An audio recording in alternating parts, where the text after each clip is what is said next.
자, 함수의 연속에 대해서 공부를 해보도록 할게요. 일단은 연속 같은 경우에는 극한에서랑 마찬가지로 정의에 대해서 완벽하게 이제 기억을 하고 있어야 돼요. 이제 연속 같은 경우에는 난이도가 낮든 난이도가 높든 간에 정의를 하나하나 따져가면서 문제를 풀어야 하는 경우가 상당히 많습니다. 그래서 처음 공부하는 친구들은 반드시 그 순서에 따라서 기호 하나하나를 써가면서 문제를 푸는 연습을 하기를 바랄게요. 일단은 연속의 정의부터 한번 보겠습니다. 지금 보면은 fx가 실수 a에 대해서 다음 조건을 모두 만족시킬 때 함수 fx는 x는 a에서 연속이라고 한다. 그러면 그 연속인 조건들이 뭐냐? 일단은 x는 a에서 극한값이 존재해야 돼요.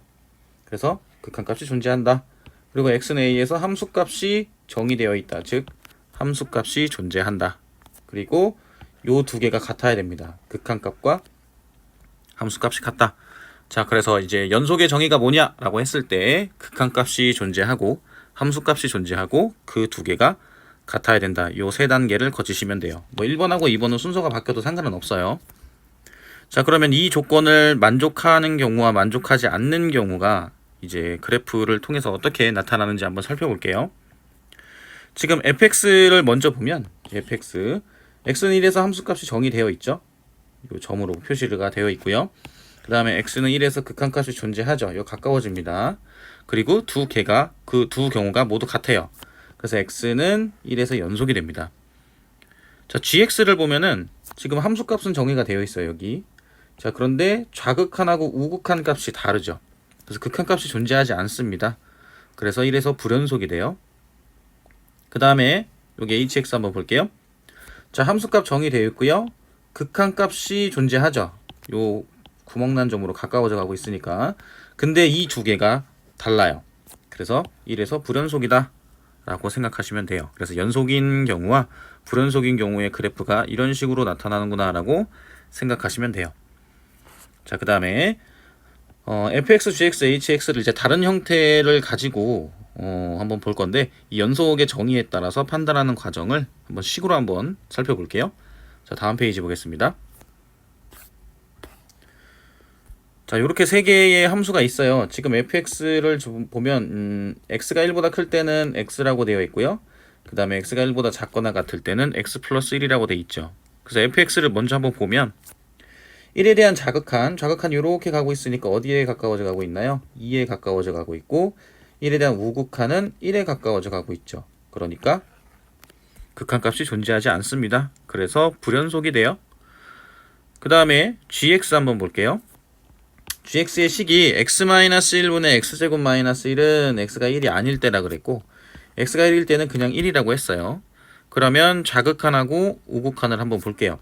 지금 1에 대한 좌극한하고 1에 대한 우극한을 보면은 어떤가요? 2에 가까워지고 있죠? 자, 그런데 g1이 1입니다. 그러면 요 극한값하고 함수값하고 다르죠? 그래서 불연속이 돼요. 그 다음에 hx, x 플러스 1이죠? 자, 1에 대한 좌극한하고 1에 대한 우극한이 전부 다 2고요. h1도 2죠. 그럼 같겠죠? 그래서 연속이 됩니다. 이렇게 생각을 해볼 수가 있다. 자, 그래서 한번 보면 중간에 이제 끊어지거나 구멍이 나 있는 경우에는 불연속이 된다라고 생각을 하시면 돼요. 그래서 그래프가 계속 이어져 있어야지만 연속인 함수라고 생각을 하시면 됩니다. 그래서 불연속인 그래프의 특징을 기억하시면 될 것 같고요. 다시 한번 얘기하지만 연속의 정의를 하나하나씩 따져가면서 수식적으로 확인을 하면서 문제를 푸는 과정이 굉장히 중요하다. 이 부분 다시 한번 얘기를 하고요. 그 다음 내용 볼게요. 지금 두 번째는 닫힌 구간하고 열린 구간이라는 얘기가 나와 있는데 이 구간을 표시를 하는 방법인데요. 이게 어떤 거냐면 우리가 이제 예전에 뭐 실수 전체 또는 x가 2보다 작다 이런 어떤 범위를 나타낼 때 사용하는 또 다른 방법이라고 생각을 하시면 돼요. 그래서 이상이나 이하를 닫힌 구간이라고 하고 초과 미만을 열린 구간이라고 한다라고 생각하시면 돼요. 그래서 첫 번째 보면은 x가 a보다 크거나 같고 b보다 작거나 같을 때 요 닫힌 구간을 이렇게 표시를 대괄호처럼 표시를 해서요. a, b 한 다음에 대괄호로 이렇게 표시를 합니다. 그래서 의미는 여기 보시는 바와 같이 a랑 b 포함하죠. 이 사이에 있다를 닫힌 구간을 이용해서 표현을 해요. 그 다음에 x가 a보다 크고 b보다 작다. 이거는 x가 a를 포함하지 않고요. b도 포함하지 않죠. 자, 이런 경우에는 소괄호 모양으로 써서 이건 열린 구간이라고 합니다. 자, 그림을 보면 여기 나와 있죠. 자, a보다 크고 b보다 작아서 a, b는 포함이 안 된 상태로 표시를 할 때는 열린 구간을 이런 식으로 표현을 한다라고 생각하시면 돼요. 자, 그리고 x가 a보다 크거나 같은데 이 b보다는 작다라고 돼 있어요. 그럼 a는 포함을 하고 b는 포함을 하지 않는다겠죠? 그래서 포함을 하는 경우는 닫힌 구간 표시 요 괄호를 표시하고요. 열린 구간은 요 괄호를 표시한다. 그 내용이 여기 정리가 돼 있죠? 그래서 a는 포함을 하고 b는 포함을 하지 않는다. 이렇게 표시를 한다. 그 마찬가지로 a보다는 큰데 b보다는 작거나 같다. 그럼 b는 포함을 하고 a는 빵꾸가 나 있죠? 자, 이렇게 표시를 하게 됩니다. 그쵸? 자, 요 그림을 좀 더 살펴보면 자, x가 a보다 작거나 같다라고 했을 때 요 a는 포함을 하니까 닫힌 구간으로 표시를 해야 돼요. 근데 이쪽은 모두 포함을 해야 되죠. 음의 무한대를 다 포함을 하거든요. 그래서 여기 마이너스 무한대 표시를 해놓고 이게 얼마의 값을 가지는지 모르기 때문에 개구간으로 표시를 하게 돼요. 그리고 x가 a보다 작다는 자, a 구멍 나 있죠. 그리고 역시나 마이너스 무한대고 자, 열린 구간으로 표시가 돼 있습니다. 그죠? 이제 개구간이라는 표현도 써요. 그리고 닫힌 구간 같은 경우에는 폐구간이라는 표현도 쓰는데 요즘에는 닫힌 구간하고 열린 구간이라는 표현을 씁니다. 자, 여기서도 x가 a보다 크거나 같다. 자, a 포함하죠? 그리고 여긴 열린 구간으로 표시되어 있고요. x가 a보다 크다. 그 다음 여기도 역시나 열린 구간으로 표시를 할 수가 있다. 자, 이렇게 해서 닫힌 구간과 열린 구간의 의미를 기억을 하시면은 될 것 같아요. 자, 다음 페이지 볼게요. 일반적으로 다항함수는 실수 전체에서 연속함수가 됩니다. 그래서 실수 전체를 표시를 할 때 이렇게 열린 구간으로 표시를 하고요. 마이너스 무한대, 무한대 이렇게 표현을 해요. 그리고 fx가 루트 x 플러스 2라고 되어 있을 때 무리함수가 될 테니까 x는 마이너스 2보다 크거나 같겠죠. 정의 여기. 그러면 마이너스 2 포함하고요. 닫힌 구간으로 열린 구간으로 무한대를 이렇게 표시를 한다. 자, 그 다음 연속인 구간을 한번 살펴볼게요. fx가 x-2분의 x 플러스 1이다 라고 되어 있을 때 x는 2에서 정의가 되지 않죠. 그래서 2를 제외해야 되거든요. 그래서 보면 열린 구간으로 표시를 하고 마이너스 무한대에서 2까지 그리고 역시나 열린 구간으로 표시를 하고 2, 무한대 이렇게 해서 2를 제외하는 방법으로 표시를 이렇게 할 수 있어요. 그 다음에 두 번째 루트 x-4다. 이 근호한이 항상 0보다 크거나 같아야 되겠죠. 그래서 x-4가 0보다 크거나 같습니다. 그러면 x가 4보다 크거나 같다는 얘기니까 4는 닫힌 구간으로 표시를 하고요. 그 다음에 무한대는 열린 구간으로 표시를 하게 된다라고 보시면 돼요. 자, 그 다음 예제 볼게요. 함수가 모든 실수에서 연속이라고 했을 때 상수 a를 구해봅시다. 자, 모든 실수에서 연속이라면 3에서만 확인을 하면 돼요. 왜냐면 3을 제외한 부분에서는 다 다항함수이기 때문에 다른 부분에서는 다 연속이 되고요. 3에서 함수가 바뀌니까 3에서만 확인을 한다. 그래서 연속 조건 첫 번째 3에서의 극한값을 확인을 하기 위해서 3에서의 좌극한을 볼게요. 자, 2x 플러스 1이죠. 자, 3 대입하면 7이 나오고요. 우극한이 지금 x제곱 플러스 2x 플러스 a라서 3 대입하게 되면 9 플러스 6 플러스 a가 되죠. 자, 그런데 이 두 개가 같아야 돼요. 그러면 15 플러스 a가 7이 돼서 a는 마이너스 8이 됩니다. 자, 그래서 fx가 이렇게 gx, hx라고 돼 있고 t의 범위가 이렇게 달라졌을 때 함수가 바뀌게 되면 지금 fx는 t에 대한 좌극한하고 t에 대한 우극한이 성립을 해야겠죠. 같은 게 연속이 되려면. 그래서 t에 대한 좌극한이 지금 gx였고 t에 대한 우극한이 hx였고 함수값 요 ht죠. 자, 요게 모두 같아야 된다는 것을 이용을 해서 연속을 판단을 할 수 있다. 이렇게 알아두시면 될 것 같아요. 됐죠? 자, 연속함수에 대한 정의를 봤으니까 역시나 성질을 봐야겠죠? 자, 성질은 이제 다음과 같아요. 다음 페이지 보겠습니다. fx랑 gx가 x는 a에서 연속이면 다음 함수도 x는 a에서 연속이다. 자, 저거 상수 곱해져 있는 거 당연히 연속이 되고요. 자, 더하기 빼기 그 다음에 곱하기 나누기가 모두 성립을 한다. 단 분모는 0이 되면 안 됩니다. 그래서 사칙 연산이 역시나 성립을 하게 돼요. 함수의 극한이 가지고 있는 성질하고 같죠? 그래서 연속이면 사칙 연산이다. 각각 연속이면 이렇게 기억을 하시면 될 것 같아요. 그리고 다항함수의 경우 실수 전체에서 연속이기 때문에 확인을 할 필요는 없습니다. 됐죠? 그래서 다항함수는 실수 전체에서 연속이다. 이것도 기억을 하시면 될 것 같아요. 자, 그 다음 문제 볼게요. 최고차의 계수가 1인 2차 함수 fx가 있고요. 지금 gx를 봤더니 범위에 따라서 함수가 바뀌죠. 자, 그런데 fx 곱하기 gx가 실수 전체의 집합에서 연속이다. 자, f5는 얼마겠느냐라는 부분입니다. 자, 기출문제예요. 자, gx는 이렇게 그려져 있죠. 그쵸? 자, 그러면 실수 전체에서 fx 곱하기 gx가 연속이라고 했습니다. 그럼 어디서 봐야 되냐?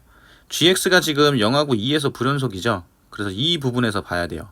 fx는 어차피 2차 함수라고 했기 때문에 fx는 불연속점이 없을 거거든요.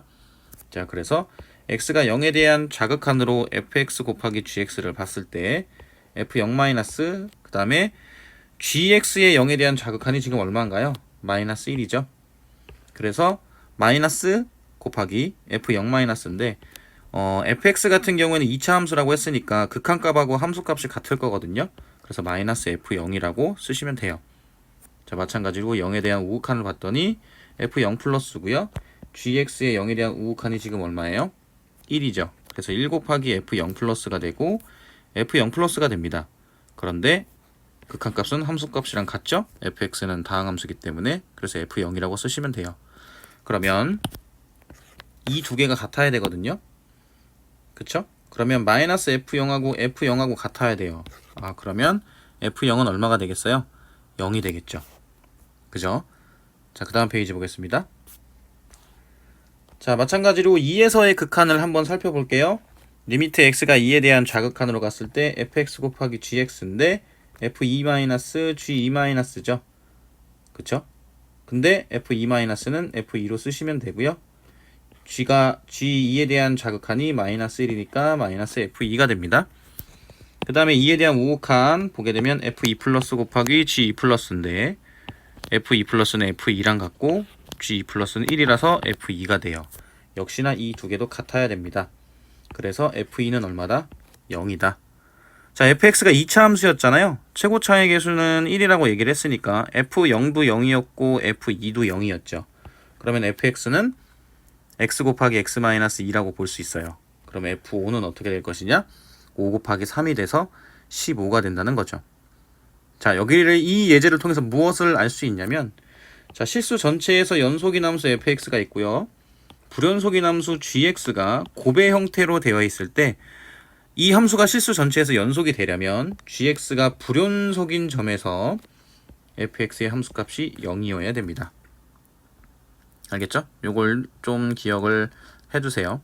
그래서 곱해져 있는 형태로 봤을 때는 이 부분을 이용을 한다. 일단은 난이도가 낮은 경우에는 이 내용을 사용을 하기 때문에 이 부분을 좀 기억을 해두시기 바랍니다. 됐죠? 자, 그 다음에 최대최소 정리라는 걸 볼게요. 이 연속에서 최대최소 정리는 중요도가 그렇게 높지 않습니다. 그래서 이제 이해를 하는 정도로 기억을 하시면 될 것 같아요. 그리고 역시나 정리라는 단어가 들어가 있죠. 정리는 특정 상황이 성립했을 때만 만족하는 경우다 라는 부분 기억해 두시고요. 자, 최대최소 정리 한번 볼게요.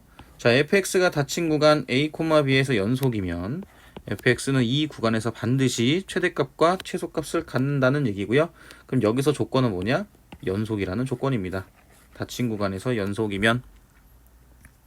자, 볼게요. 밑에 내용. 자, 닫힌 구간이 아닌 경우에는 그러면 어떻게 되겠느냐? 최대최소가 성립을 하지 않겠죠. 이 그래프를 한번 보면 마이너스 1하고 여기 2를 한번 볼게요. 지금 마이너스 1 포함 안 하고 2는 2도 포함을 안 하죠. 그러면 최대값은 어디서 최대값이 돼요? 원래 2에서 최대값이 돼야 되는데, 그죠? 3으로. 그런데 이제 x는 2가 지금 열린 구간이라서 포함을 하지 않죠. 그럼 이런 경우에는 최대값이 존재하지 않는 그래프가 돼요. 최소값은 있는데 최대값은 없는 형태가 되죠. 그렇죠? 그래서 닫힌 구간으로 표시를 해야 된다. 자, 그 다음에 사이값 정리. 자, 이것도 중요하니까 꼭 외우셔야 되고요. 자, 그럼 얘가 가지고 있는 부분은 어떤 조건이 성립을 해야 되고 그에 따른 결과가 무엇인지를 명확하게 기억을 해둬야 됩니다. 자, 다음 페이지 볼게요. 자, 첫 번째 조건이 뭐냐? fx가 지금 a, b 닫힌 구간에서 연속이고요. 두 번째 필요한 조건은 양쪽 끝값이 다르다. 그러면 이 fa랑 fb 사이에 있는 임의의 값 k에 대해서 y는 k가 적어도 한 점에서 만나게 됩니다. 이걸 그래프로 설명을 해보면, 자, fa 여기 있고요. fb가 여기 있죠. 요 사이에 상수함수를 이렇게 하나 그었을 때 이 fx라는 함수랑 최소 적어도 몇 개? 한 개의 점에서는 만난다는 얘기예요. 요거를 활용한 부분이 사이값 정리의 활용이거든요. 그럼 사이값 정리의 활용은 어떤 조건이 있어야 되느냐? 자, 첫 번째, 닫힌 구간 a, b에서 fx는 연속이 돼야 되고요. 그 다음에 fa 곱하기 fb가 0보다 작으면, 0보다 작다는 얘기는 부호가 다르다는 얘기죠. 그쵸? 그럼 그 구간에서 반드시 실근이 적어도 한 개 존재하게 됩니다. 자, 그래프 표시를 보면, 자, 여기가 fa고요. 여기가 fb입니다. 부호가 어때요? 다르죠? 그럼 연속이기 때문에 어쨌든 한 번은 만나야 돼요. x축하고. 그쵸? 그럼 이 그래프 상에서 봤을 때 최소한 실근이 한 개는 존재한다는 얘기입니다. 이게 사이값 정리의 활용이에요. 이거는 외우셔야 돼요. 첫 번째 조건이 뭐다?